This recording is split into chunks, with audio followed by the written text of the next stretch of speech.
questions for you. So they like alternate between like fun ones and serious ones. Okay. Okay, let's get started. The first one is, what's a book or like movie or TV show that you think describes you or you relate to? Oh boy, Annie Hall. But it wasn't even, you were not even around when it was made.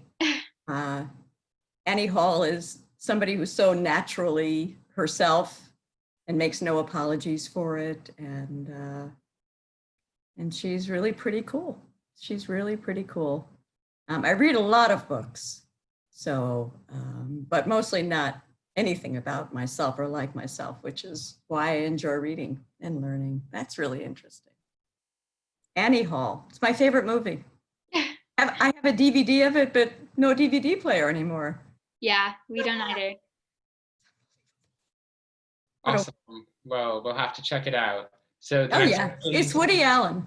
The next question's a little bit more serious. So Uh-oh. Why did you choose to become a cantor? You have to understand that growing up in my congregation and in Judaism in general, there were no women cantors. So it never entered my mind. It never occurred to me that I could be a cantor, but my family went to temple, I would say most Friday nights, and our thing was the music. We had a great cantor, Cantor Mills, and we would just sit there and sing. And that was our pleasure. That was the whole thing about being in temple. I had absolutely no idea that women could ever be cantors. This was, I was born in 1952, and maybe by 1960, I really began to love going to temple. I hated Hebrew school. But anyway, I was going to be an opera singer or a concert singer. And so that's what I was training for. I was at NYU and living in New York and singing in temple and also singing in church. And I loved that environment. I really did. I'm not a narcissist, so performing in front of a lot of people was okay, scary, but not my thing, even though I did well at it. And one day, my mother, of blessed memory, walked me by a synagogue on West 79th Street, where there was actually a student cantor. This must have been in, 1976 or so. And she said, women are cantors now. And I had no idea. And it just seemed like a fulfillment, one that I never thought that I could have or do, but it was the best decision I ever made in my life. And I've loved every second of being a cantor, every second of it. That's what we love to hear. Okay, this is a great question. I love this one. If you could be any kitchen utensil, what would you be? Definitely a spatula. That was so quick. Why? Why a spatula? Because I'm not good at flipping omelets. I'm still trying. It's like the wrist action. Yes. But the spatula does a lot of things. It really does. It really does. And so I flip my omelets or whatever I'm doing by using a spatula. It is my best friend. Really my best friend. So the next question is, what is one goal that you have for this year? So either for yourself or for the temple? Well, it's not about myself, really. It's about the temple.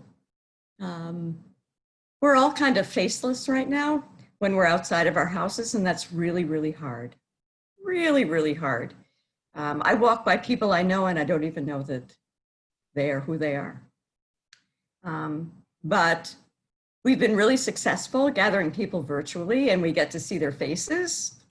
And it's not only for prayer, but also for study. And we have some social gatherings too. In fact, at 6:30, I have my choir coming just to gather socially, and because we couldn't have a barbecue. And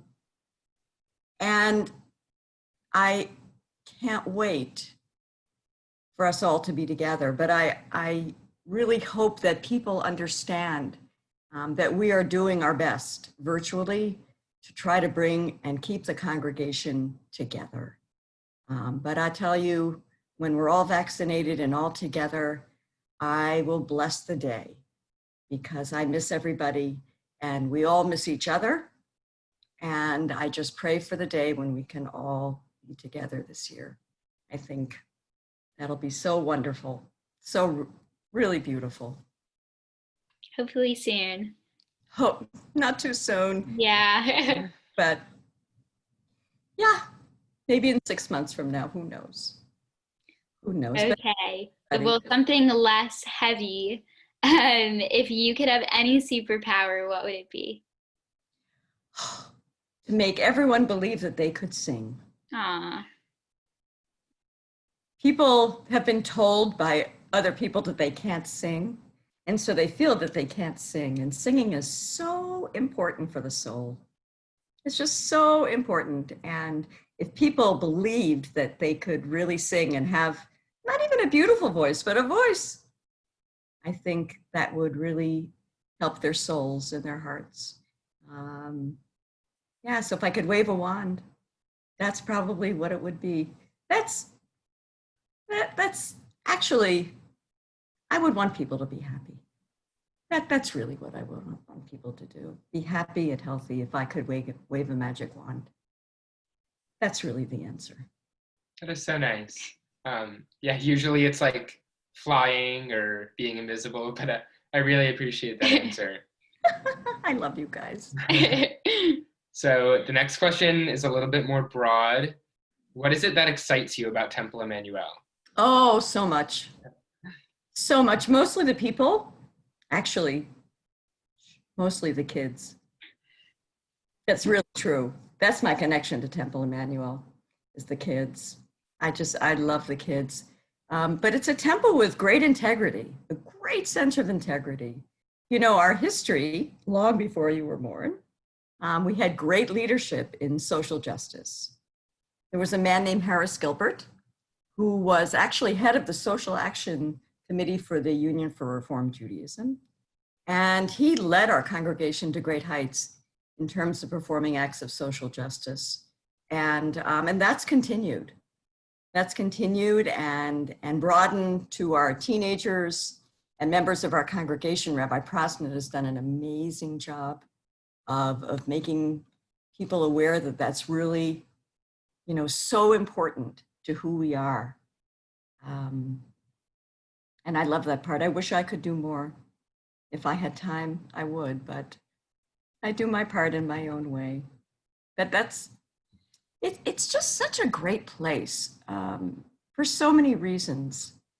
But I get so much fulfillment out of teaching and getting to know kids like you, who are so special, so incredibly special. And that's building those relationships for me is what I probably love most about Temple Emanu-El.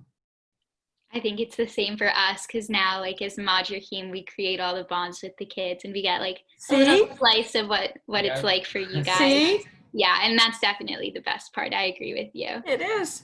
It is when people say, "Hey, Cantor," I'm like, and it is. Yeah, it is. It definitely is. I know.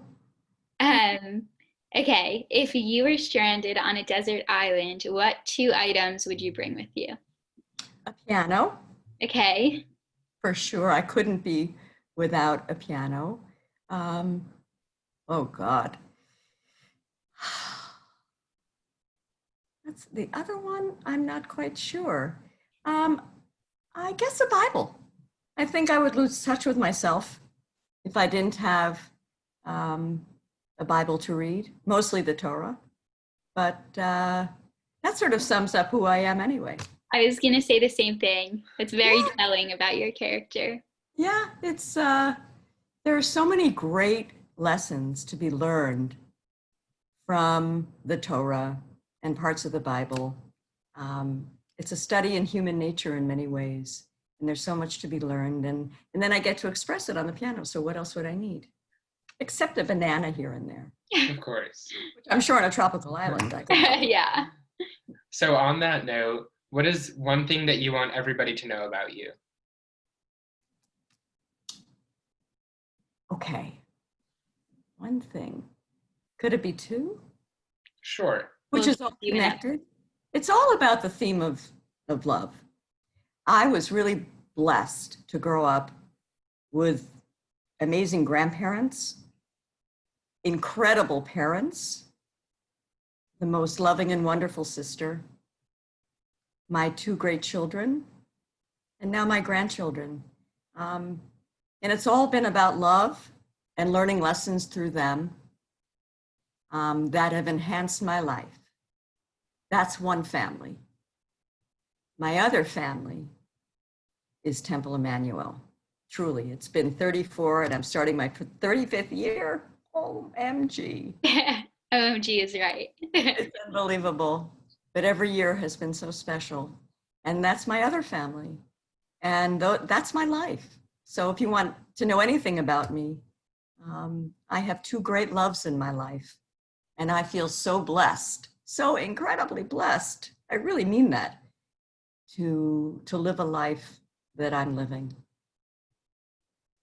That's so sweet. I love to hear it. It's And true. I wouldn't expect anything else from you. It's true. Okay, this last question is probably the best one of the whole interview. What is your favorite form of potato and why? Oh, Nathan's crinkle cut potatoes from Nathan's, not in a plastic bag. I can respect that. I am a maven on French fries. I love French fries. I love baked potato, but Nathan's, the best, the best. And now you have to go to Coney Island to get it. You can't go to these other stores that call themselves Nathan's. It is potato. My mother, it's interestingly enough, my mother was a health nut. And so when I was growing up, we could only eat the potato skins. Oh no. I know. And, but I grew to love potato skins. And Nathan's has little bits of potato skins on their potatoes. And I always think of my mother.